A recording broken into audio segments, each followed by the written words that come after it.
الله غدو لیکيږي هغه مزل ته چې کوم د زوال نه مخکې کیږي رواح هغه ته لیکيږي چې کوم د زوال نه وروسته کیږي خو به استعمال د رواح هم په مطلق ذهاب کې شوی دی د غدو هم په مطلق ذهاب کې هم شوی دی نو لکه د جمعې په مانځ کې چې رسول الله صلی الله علیه وسلم فرمای من راح فی اول وقت نو آلته امام مالک رحمه الله وی چې دا وختونه چې دي دا پس د زواله شروع کیږي ځکه په دې کې راح لفظ راغلی دی او رواح مزل بعد الزوال ته ویل کیږي ولته موږ دا ویلو چې جمهور علما وی چې احسن دا دی چې دا د ورځې د ابتدا نه شروع کیږي او رواح په معنی د مطلق ذهاب سره استعمال نه دی نه په معنی د ذهاب بعد الزوال سره قال رسول الله صلى الله عليه وسلم غدوة في سبيل الله خير من الدنيا وما فيها وموضع صوت في الجنة دیوی قمچینی زی په جنت کې بهتر ده دنیا او ما فيها نه دلته دا صوت ول مختص کو وې دا داسې کنه چې کله به د جاهلیت په وختونو کې د اسلام په وختونو کې عام رواج دادي چې کله یو راکب کته کیږي په یو ځای کې چې دلته مونږ کته کیږو نو هغه اول څه شی وګورځي دا صوت چې وسره دا لاندې زمکه ته څه کی را گذار کی مخکې د دې چې دا په خپل راکته شي نو په دغه صوت سره دا د ځان د پاره زی معلومي چې دا زی ګور زما شو لا يسبقه الیه احد بل څوک باور لره نه لري نو دا د راکب علامه صوت داسې ورځي چې دا زی معنی ولې لکه ماشومان چې وای دا زی معنی ولې زر منډه کې دا می چوف کړي دی وای چوف می چوف کدا چې ماشوموالی کې تاسو کم زینو چوف کړي دي نو دا وای دا صوت د چوف د پاره راځي نو ځکه دا استعمال کړي دی دا لفظ چې د یو قمچینی زی چې جنت کې تا ته ملاو شي دا د دنیا د مافي دنیا نه او مافيها نه دنیا واغه چې په دې دنیا کې رټولو نه دغه ځای غوړه دي وبه حدثنا عن ابي هريره عن النبي صلى الله عليه وسلم والحجاج عن الحكم عن مقسم دا اصل کی علماء وی دا والحجاج مخکې تو ګور سند ته څنګه راغلي دي حدثنا ابو سعيد الاشج حدثنا ابو خالد الاحمر عن ابن عجلان عن ابي حازم عن ابي هريره عن النبي صلى الله عليه وسلم والحجاج ودا وس بچا عطف نو دا اکثر علماء رائے دا چې دا عطف دی په ابن عجلان باندې نو دا ابو خالد احمر د پاره څو شیخان شلو دوا یوې څوک شو ابن عجلان بلی څوک شو والحجاج بلی حجاج نو ابن عجلان د چانه نقل کوي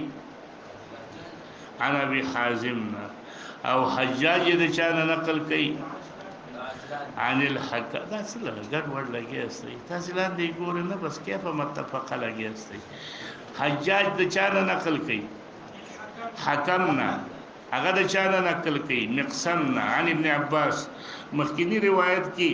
عجلان د چانه نقل کو ابو حازم هغه د چانه کوي ابو هريره نو گویا کې د سند کې چې دا ول حجاجو دي دا عطف دی په چا باندې عطف دی په ابن عجلان باندې چې خالد احمر دو شیخانو نقل کړي دي د یو سند کې دا حدیث د مسندات د ابن عباس نه دی په بل سند سره دا حدیث د چا نه دی ابو هريره دونه پوه شوي دویم احتمال پدې کې دا شته چې دا د عطف شي په ابو خالد احمر باندې نو د ابو سعید د پارسو شیخان شو ابو سعید څوک دی شیخ دی د ترمذی وایي ماته دا سند په دوه سندونو را رسیدلې دی زما شیخ ابو سعید اشد چې دا روایت ماته نقل کړی دی د ابو خالد احمر نه په دې سند سره چې راکم دی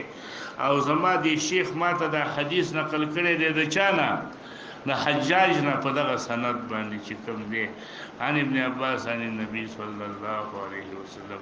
قال ابو عيسى هذا حديث حسن غريب وابو حازم الذي روى عن سهل بن سعد هو ابو حازم الزاهد وهو مدني واسمه سلمة بن دينار يوبل ابو حازم هذا الذي روى عن ابي هريره دا ابو حازم اشجعي کوفی دی وسم د سلمان دی وهو مولى عزة الاشجعيه وبه حدثنا عن ابي هريره قال مر رجل من اصحاب رسول الله صلى الله عليه وسلم بشعب فيه شعب څه ته ویل کی غرور منس کی چې غلار راغلی وادی کی فيه عيينه د عین تصغیر دی په دې کې داسې لګي شانته وګوي چې نه ګوټه و په دې شعب کې من ماء عذبه خوږی وبوي فعجبت هو نو د اصحاب د رسول الله ډیر خوشاله شو تلیتی بها د وجد خوګوالی دغه وبونه قال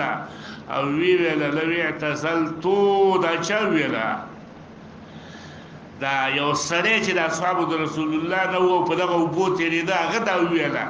چې ډیر خوږ زیاده خوږی وبري چې مدلته پاتې شم قلاري خیمه ځان نو ما وسیګم با دا سي صحابه کسانو د عربو چې ځان له زینه دا چې خوکو چې دلته به وسیګم بګړي بزی برا سره بس دا لنډي وبو دا دلته ویم وبو الته ډیره مهمه دي نو ویلا چې لوی اعتزلت الناس فاقمت في هذا الشعب دي شعب کې به وسیګم درکې او دلته ویم به ځکه ویل چې داسې کار خو رسول الله شته دې زما څنګه دا کار وکم اول سم دا غنه پوښتنه کوم ولا نفعل حتى استأذن رسول الله صلى الله عليه وسلم فذكر ذلك لرسول الله صلى الله عليه وسلم فقال لا تفعل فإن مقام أحدكم في سبيل الله أفضل من صلاته في بيته 70 عاما معنى يعني مقام احدکم مقام ویل اخستل شوی د اقامتنا یعنی وسیدل د یو تن ستاسي فی سبیل الله پلار د الله کی افضل غردی من صلاته فی بیته 70 عاما چې توس دلته په د خلکو سره وسیږي جهادونه کې او دغه منځونه کې دا ستاره لپاره ډیره غوړه د دینه چې ته په یو ځان لږه کې ناس یې ولته په منځونه کې ولته دا غینه دا بهتره ده الا تحبون ان يغفر الله لكم ويدخلكم الجنه اغزوا في سبيل الله من قاتل في سبيل الله څوک چې جنگ کوي د الله په لار کې فوافق ناقه وجبت له الجنه چا چې د الله په لار کې جنگ وکړو په اندازه د فواق د ناقي څه ته وایي ما بین الحبلتين چې دا ناقه د سراله شي کنه لکه د صبر چې کې دې ته څه ویل کېږي دې ته فواق په ځمې سره ویل کېږي دا بهتره ده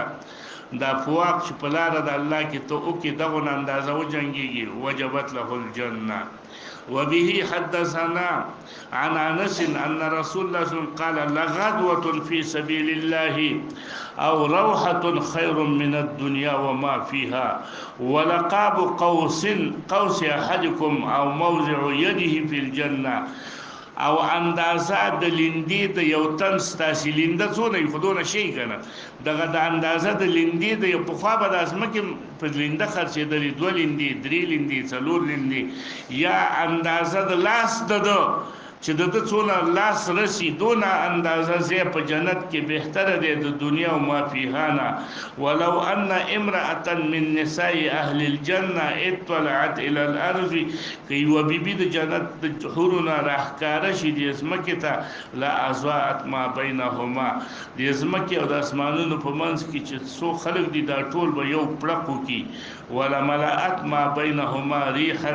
او ډک بشي په ما بین د اسمکه او د اسمان کې د خوشبوینا ولا نصيفها على راسها خير من الدنيا وما فيها نصيف لکیږي غسړی چې په سر باندې اچي او خپل سر په پټي هغه د څه ویل کیږي لوپټا او لوپټا لکه دا تاسو چې په سر باندې ما چوي دا لوپټا لکه نصیف على راسها خير من الدنيا وما فيها. باب ما جاء اي الناس خير، په خلکو کې کم یو کس د الله په نسبت باندې ډیر ورده. عن ابن عباس ان النبي صلى الله عليه